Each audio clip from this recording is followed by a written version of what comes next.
I'm now going to talk about the stages of clay to help you better understand what you can be doing and when without necessarily going through every technique and process. So we've got a grid here, and what we've got are the 6 roughly stages of clay going this way, and then going down I'm just going to talk you through what you can be doing and what sort of conditions you might expect as you go down. What we've got here is slip, and slip, it's the worst one to pick up first because it's going to make the most mess, is clay with a high water content. It will feel really silky between your fingers, and we use this to join clay to itself. It's also the stage up from where we'd be kind of recycling the clay. The next stage of clay is the sort of condition that you would get when you get it straight out of the bag, so it's quite flexible. So if I hold this on the side, you can sort of see it bends quite far over. That is plastic clay, so we'd always refer to that as being quite plastic. You can mould it and shape it.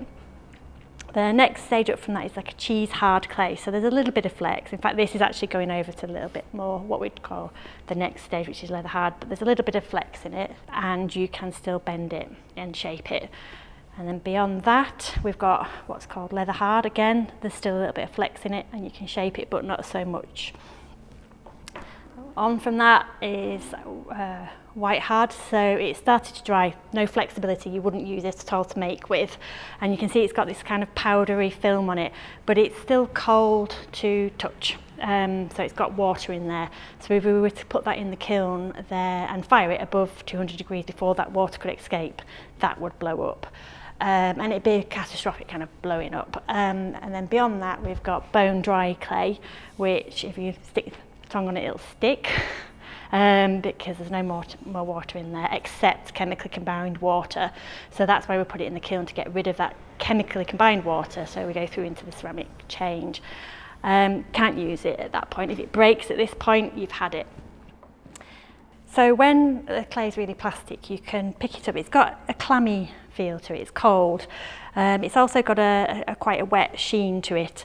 It can be bent into shape really quite easily here, and you can get it into what I'd say was a tight curve, so we can pull that really quite in on itself, and it won't start to crack at the sides, so you can do that. And at this point we can cheese hard, you can still get that out of it, but that's cracked because the clay is short. You can still get some bend out of it, but not as much. Leather hard, you're going to start to struggle even more, and it's going to start to do that. And at white hard, it's just going to crack. You can't repair clay at this stage. You'd maybe get away with it at leather hard. You're not going to get away with it at that point. You get into quite technical stuff at that point. And then bone dry, again, really, really brittle. You can see how quickly it's like a chocolate egg. You can kind of crush your pots if they're really thin and they're not particularly well built in on themselves at that point too. At this point, if something like that were to happen, we would chuck that in a bucket of water and bring it back to this point, so back to the beginning with it, and make it back into a slip, dry it out a little bit and take it back into plastic clay. So we're constantly in a cycle. I'm going to show you how to make a simple foot with your coils as well, because it demonstrates that this clay is still really pliable. So I can press this preformed coil down onto this surface, which is porous, so that the clay doesn't stick to it. If you were working on plastic or something that was non-porous, you would need, I wouldn't recommend doing that. You'd need to get a bit of fabric in between the table and the clay. At this point, it's really malleable. I can lift it up and I can wrap the clay on itself. Again, I can get another really quite tight curve. But for the next thing that I want to do, which is join that, I would wait until it goes to cheese hard. So the next one along here is a bit firmer, and if I tap it, you can hear that noise. So now, when I'm joining this together, you can see I've spiraled it. So I've created an overlap. On this one, I'll be able to cut through both of those that overlap together. And that means that when I take that away and that away, I'll be able to bring that round and get a really nice continuous loop.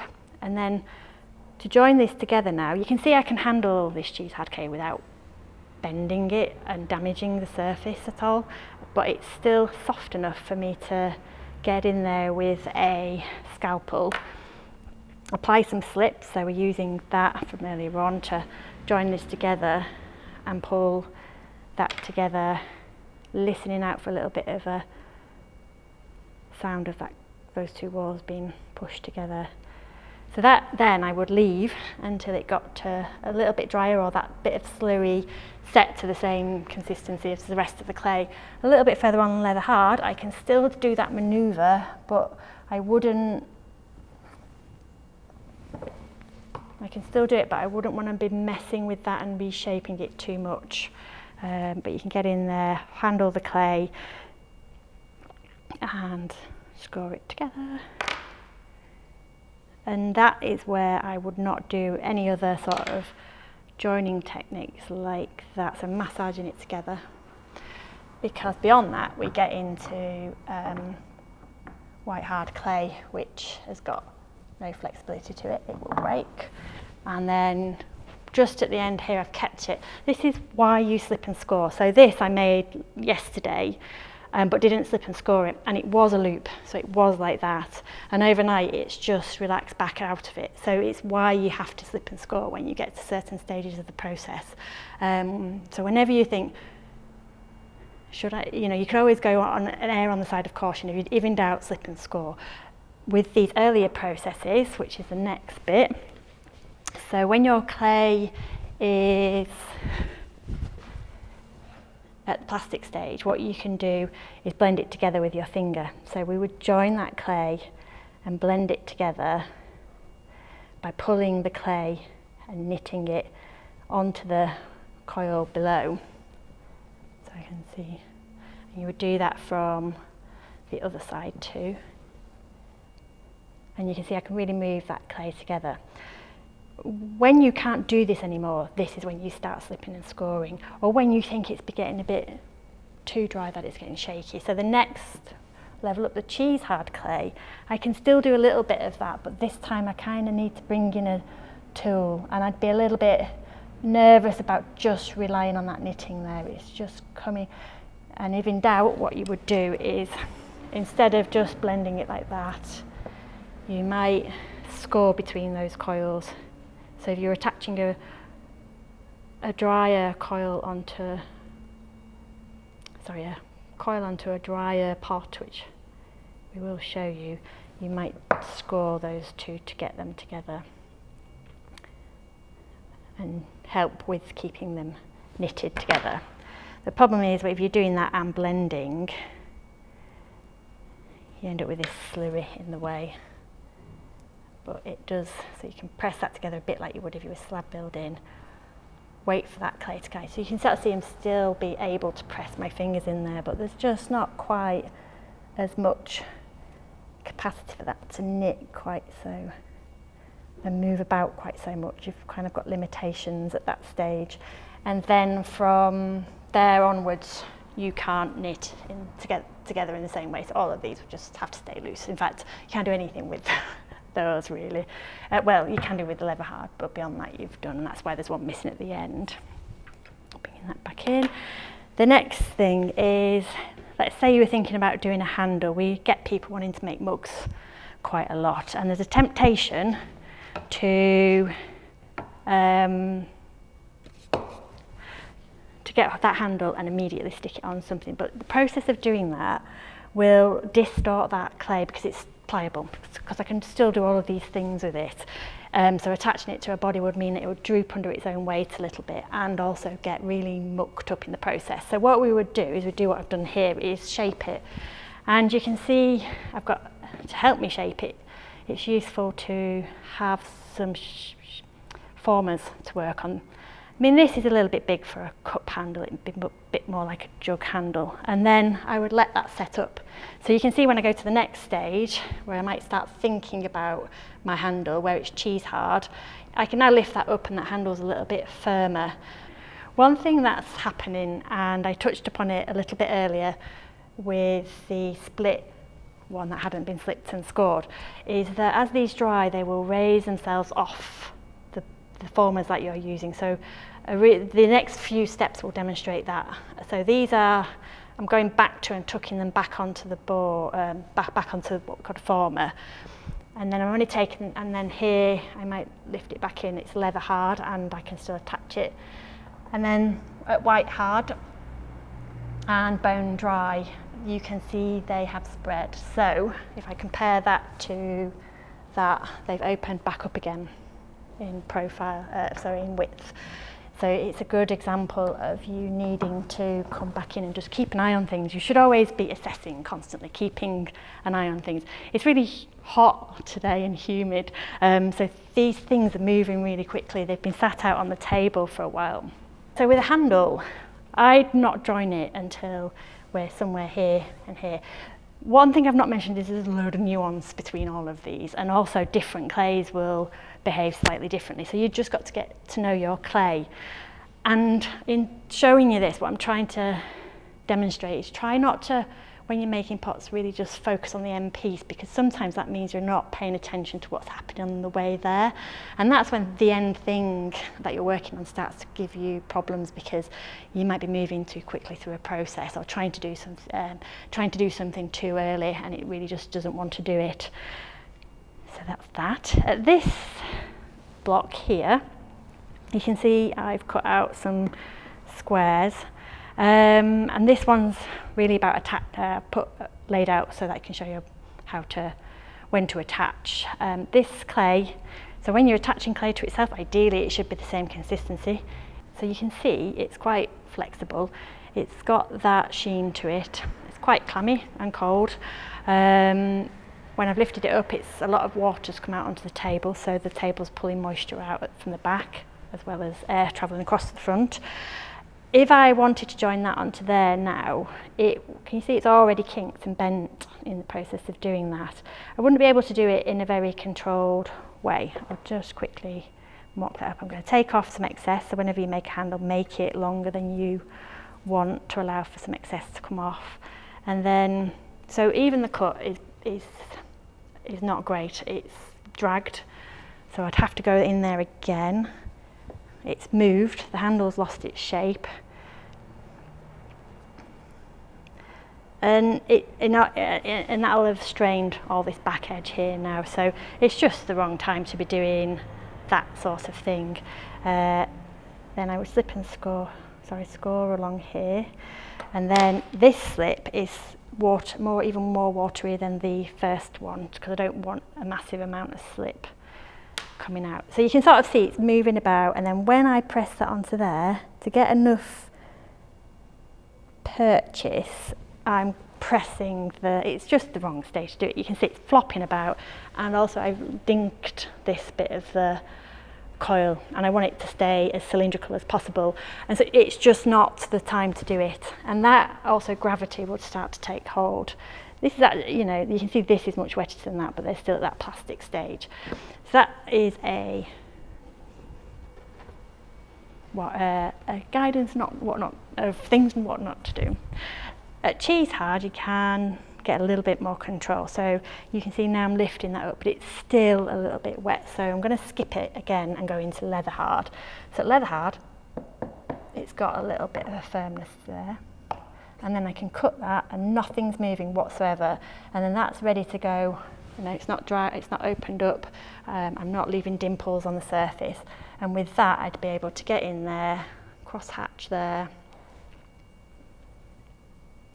and cross hatch on here, which is also leather hard, and then get this slip, and then I can pop that on, and I can really be quite firm and massage that together. And you see I'm able to lift that up and nothing's moving, so that's the right time to attach that. And like I say, there's no point in doing that because it is too dry. This one is, moved things about, is if you wanted to whittle your clay, so let's say you've got a knife on there, and I'm just going to come back to this one. You can see this tile's much more misshapen than all of the others. That's because it's been cut too early as well. and handled. So I would always let clay dry to this cheese stage before slab building with it, because I can handle it a little bit with a bit more clarity. This one, again, if you're cutting it, your tools will drag in it, and if let's say you wanted to whittle it, it's going to be quite hard, and hard as in difficult. And when you run your knife down, you're going to get lots of little burrs, and the whole thing's going to bend. But if you wanted to whittle it a bit and then get a bend in it as well, then you're going to have to compromise on one thing. So at cheese hard, you get a bit more control. So now I can get that in the air and really whittle, keeping my knife clean away to get a nice chamfered surface.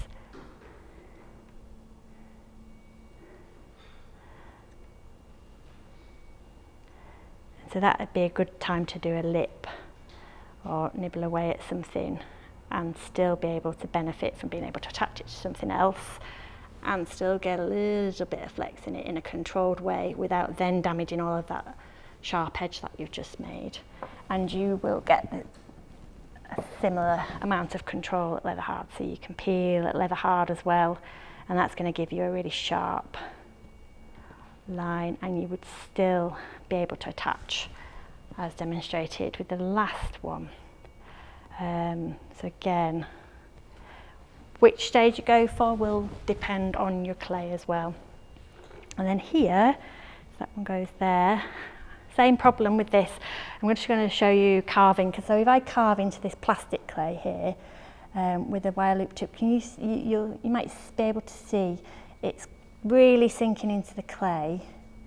I mean, I can do it, but it's kicking up a burr, a really pronounced burr.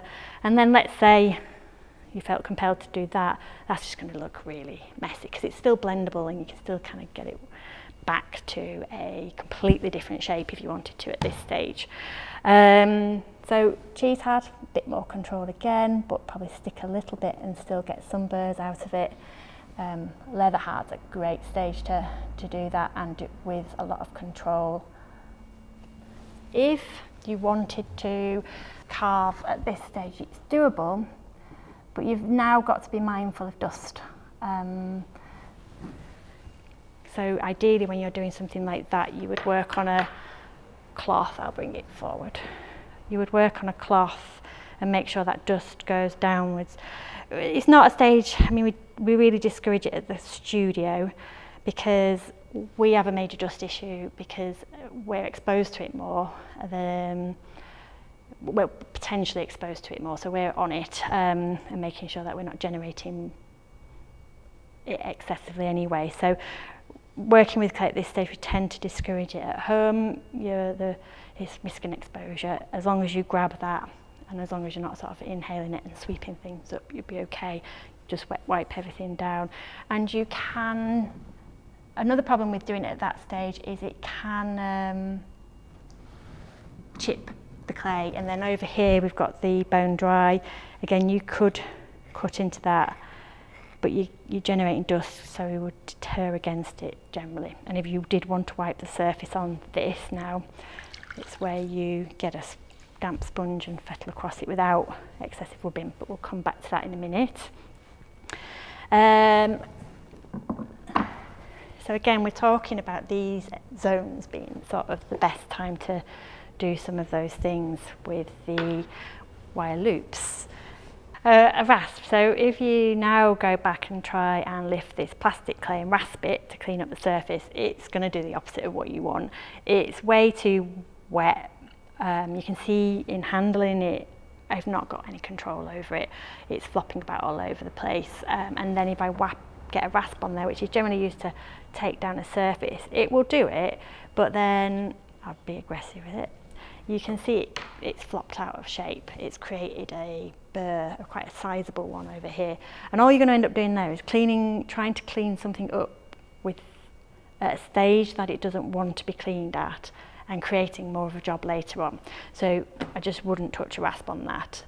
Cheese hard, again, it's going and it's peeling really quite nicely. It's getting a bit closer to leather hard, this one, I can feel it. It's not quite as clammy as I as wet as I'd hope. And so, but you can sort of see how that clay pulls away. I can handle this without it moving too much, but there is a bit of flex, and I can shave off those edges really quite controlled. And the excess clay comes off the tool really easy, which is also a bonus, whereas in there it just pile into it and then ultimately stick back on the clay. And as we go into leather hard, those burrs that have come off here, they can get tapped off. I do that with a brush, and then this will peel really nicely as well. So a rasp on a rim is a really nice way of cleaning up a rim, but it will leave rasp marks. If you look at a lot of bronzes, so Henry Moore's, I've got tiny little serration marks on the bronzes, and they're done onto plaster with rasps of different sizes, and so it's a texture that in itself is a language that you might want to use, and you just would need to play about with it. But it's also a texture that if you don't like the teeth marks, you can go in with a kidney and scrape those away, and you can really get your profiles sharp and slick. And then again, you could use it at this stage. Remember, if you're going to do anything, I mean, rasping at this stage, it's going to generate so much dust. Even if you were doing this at home, I just wouldn't recommend it. Ceramic dust is really fine. It's really bad for your lungs. And so small quantities with a cloth underneath, okay. Big quantities on that, I just don't recommend it. It's a health hazard. We have an asbestos vacuum cleaner because you don't want any of those really fine particles of clay getting into the air, and because we're more exposed to it, we use that for debris that falls onto the floor, which we try and stop in the first place, and then wet wipe everything with mops as well. So doing all of that and then ignoring that by doing something like this, can you see it's peeling up, it doesn't look like it's coming up into the air, but it will inevitably get airborne, and it will stay airborne for a really long time, so we don't want that. So I don't recommend using rasp at either of those two stages. Another thing that's useful at these two stages, again quite wet, a knife will pull, drag at plastic, so you won't get nice curvy, nice sharp lines, but that might be something that you're going for. At cheese hard, you'll get a really crisp line, and at leather hard, a bit harder to get through, and also it will create a teeny tiny little burr but at leather hard, what you can do is you can go back into whittling. So if you're looking at creating a rim, this is the time to do that. And then one last thing, it's fettling. So we've got a video which is specifically about fettling bone dry wear, but you can fettle burrs off with a knife at at leather hard. You can take little burrs off, if it's raised up with this little hook, and scrape away at the surface and take them off. And all of these processes where you're just cleaning things up a little bit would be a broader interpretation of what we mean by fettling. But typically you might want to do it with a bit of a sponge, and again, if you sponge clay already, it's just completely something that I just never do. Because the clay is wet, you really soften it and you really take the life out of it really quite quickly. And in this clay you can start to see the tooth of the clay because there's a grog in it, and it raises that and it just overworks the clay almost immediately. Adding water also at this stage will weaken the clay, and it's the thing that makes it plastic and workable, and it's essential. But if you then start piling excess water in, you can fracture your clay, and it opens up the texture of it as well, so it weakens it ultimately. So we really don't recommend using a sponge, and it's one of the reasons why we never supply them in, well, I shouldn't say never because classes might change, but rarely supply them in a course that you're doing at home. And if you were doing a course here, I do deprive you of them, I hide them. And then equally, if you do the same at this cheese hard stage, it's really abrasive. It will take that edge away really quite quickly and open the toothiness of the clay. And if you've got a really groggy clay, think about that on your lip, it's going to be like sandpaper, so it's too early. And going in and doing what I was doing then, which is really rubbing it, getting it down. I mean, you're going to take away loads and loads of clay really quickly. So I wouldn't really use the sponge at any of those stages. And the only stage we'd use it at generally is to take some burrs off the surface, which you saw me do a little bit earlier. It's a good time, you know, if you've cut a lip or a rim and it's a really nice sharp one and you want to keep it sharp, just once or twice you can rub your sponge over that and it will clean it up, and that's it. Don't go in there anymore. And this time, because the clay is not wet, it's not raised all of that texture of the clay up, and so it's fine. That'll get hidden under a glaze. That it just feels awful. It looks off on the shelf and it feels awful, so I'd really recommend against it. And then bone dry, again, you get you can see there's a little bit of a burr coming down this side, and if I just waz a sponge over it, that's it. Try to get the same finish down here. I'll show you. Cut it with a knife, and it's quite sharp at the moment, and then almost immediately it's kind of gone soft. And so you really want to be doing those sorts of things at that stage, which is bone dry. And that's the stages of clay in a whirlwind tour.